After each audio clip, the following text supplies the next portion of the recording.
You walk into this room, and I don't know how big the room is. It's in an industrial warehouse about 10 miles off the strip in the industrial sector. Yeah. So you walk in, and there's literally this staff of rows of just, it looks like something out of NASA, right? All these people on these computers doing something. Then you walk on the stage, and there's literally hundreds of screens in a circle around you with all these AI 3D cameras and all this crazy stuff. It was a little intimidating at first. I was like, whoa. Get the lay of the land. Totally. Yeah.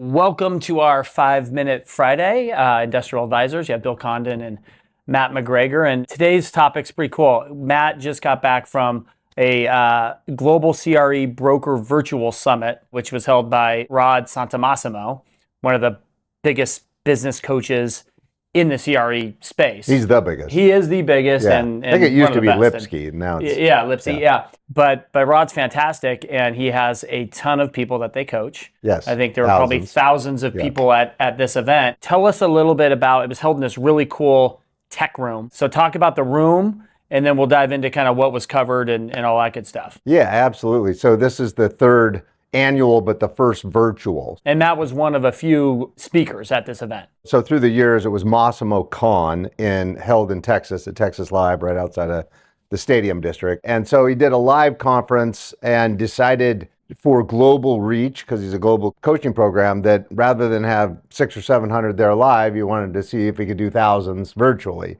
And so I think rather than, whatever he was, $2,000 a ticket, I think he was like 400 or 500 or something for this.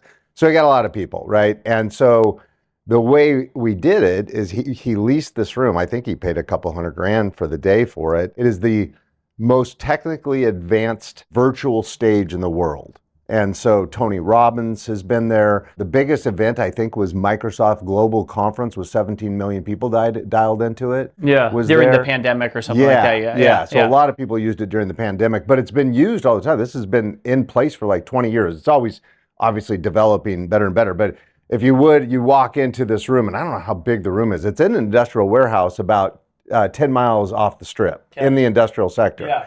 So you walk in, and there's literally this staff of rows of just, it looks like something out of NASA, right? All these people on these computers doing something. Then you walk on the stage, and there's literally hundreds of screens in a circle around you with all these AI 3D cameras and all this crazy stuff. It was a little intimidating at first. I was like, whoa. Get the lay of the land. Totally. So I did several laps around it, before, and then I got to practice once. But Rod put together a great crew of speakers. A few of us were returning, including Sam from Australia, the #1 hotel salesman in the world, and then Bob Knackle, and then 6 or 7 others, including Beth, the cold calling queen. So it was a great venue. I would say the best brokers you could get to do something like that. And then it was really, really well attended. Yeah, I mean, it looked cool. I mean, I was obviously watching and then got the videos from you. It looked like a great room. I knew you did a great job because I kept getting requests. We get requests for the book and all that kind of stuff after stuff like that. So, yeah,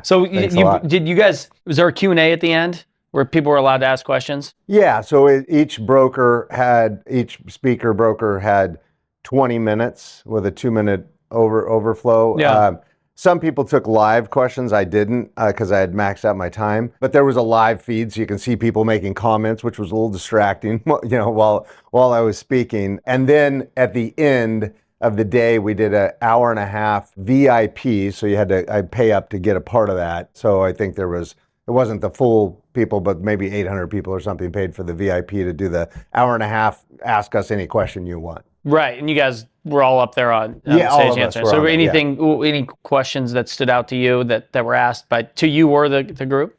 Yeah, there was a lot. I mean, I would say, my big takeaway from the questions is a lot of people would ask questions about, what do you do in challenge market? The one thing I took away from the speakers that I will tell you is not one of them ever talks about a bad market. They don't have a bad year, bad market. They're always reinventing themselves. Mm-hmm. They're always ahead. They're so optimistic. That's the one thing I'd say about those speakers is they don't talk about a bad year or a bad market. They just adjust. Yeah. Right. For example, Knackle, like I loved his story of what he did in COVID. He was like, gosh, New York City turned off. I mean, we all know what was going on in New York in COVID. And he said, you know what? His philosophy is, an inch wide and a mile deep, meaning he's going to master his territory, right? So the philosophy is, this is exactly what I do, but it's a mile deep. I know more knowledge than anybody. He's like, I always wanted to walk the market and know every single detail of every building. So he spent 2 years in COVID creating the map room and walking that market. You think anybody knows more about Manhattan office buildings than Knackle, right? Yeah. Yeah. And then another question that was thrown out there that was interesting to me was somebody specifically asked me what I thought of SIOR and CCIM. And I'll say the same thing that I said there. I have a high level of respect. We are both SIORs. I have a high level of respect for both of the organizations and what they contribute to the brokerage community. However, my speech was also on everything you and I do. We try to do 5% better than anything we've ever seen. SIOR and CCIM to me is a little bit of a me too. Yeah. Right? It's not that hard. Right. Right? And a lot of people have it. When I took the question, I actually answered it that way and said, I look for things like, and I actually noted that you and I went and got our Master's of Science degree from the #1 program in the country. Nobody else has that, right, in our industry. Okay, yeah. That's it. And then Rod pointed out, and Matt, you're one of 22 that has the Massimo Master Brokers Award. And I'm like, great point. Yeah. That's 5% better than I've ever seen. That's right. So when I answered that question, I said, if you see value in it, and we did for a period, if you see value, go get it. There's nothing wrong with it. Yeah. But if you want to really be elite, that's not going to make you elite. That's right. And I also think that you're not wrong in whatever organization you choose that you want to be part of. Yeah. But how deep do you want to go, right? Like, if you just go in and say, I'm going to be part of this and have it, and not be engaged or not be involved. Go be the president of it. Yeah, like that will help you. You know what I mean? It's like you got to go all in with whatever it is, whether it's SIOR, CCIM, Massimo, whatever it is. That's right. You go all in. That's where you see the benefits. Exactly. And same thing with me with Massimo. Like I didn't just go get coaching, right? I wanted to give back and I wanted to elevate in it. And so the same thing to your point, if you're going to be a CCIM or SIOR, go all in. Yeah. So, well, it sounds like it was a great event. Yes. So nice job on that. Thanks a lot. And we'll wait till the next one and see what happens then. Happy Friday.